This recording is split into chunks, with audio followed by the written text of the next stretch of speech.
இப்போ கூட்டணி அப்படின்னு ஒன்று அமைஞ்சிருச்சுன்னு வச்சுக்கிங்களேன், அது பொது இடத்துல விட்டு கொடுத்து பேச முடியாது. என்ன தான் கூட்டணிக்குள்ளே குழப்பம் இருந்தாலுமே நம்ம விட்டு கொடுத்து பேச முடியுமா? முடியாது. வெளில பேசும்போது எங்கள் கூட்டணி தான்ப்பா ஜெயிக்கும், ஆளுங்கட்சி தோற்றுரும் அப்படின்னா பேசணும். அப்படித்தான் ஒருத்தர் பேசியிருக்கார். பாஜகவின் மூத்த தலைவர் ஹெச் ராஜா அவர்கள்.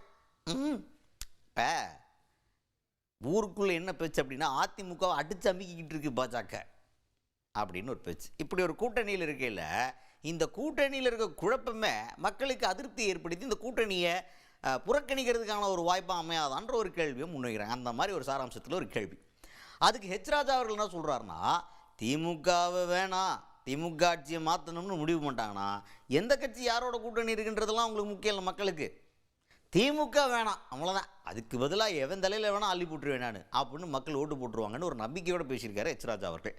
அதை கேளுங்க.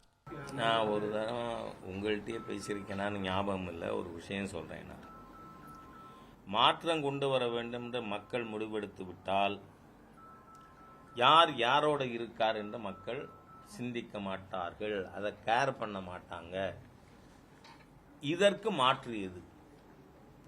இன்னைக்கு ஒரு விஷயம் உறுதி, இந்த நார்கட்டிக் கவர்மெண்ட் ஷுட் கோ.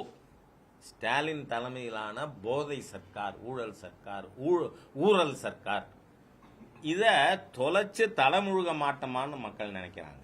அந்த அளவுக்கு ஒரு மிகப்பெரிய வெறுப்பு திராவிட முன்னேற்ற கழக அரசுக்கு எதிராக இருக்கு.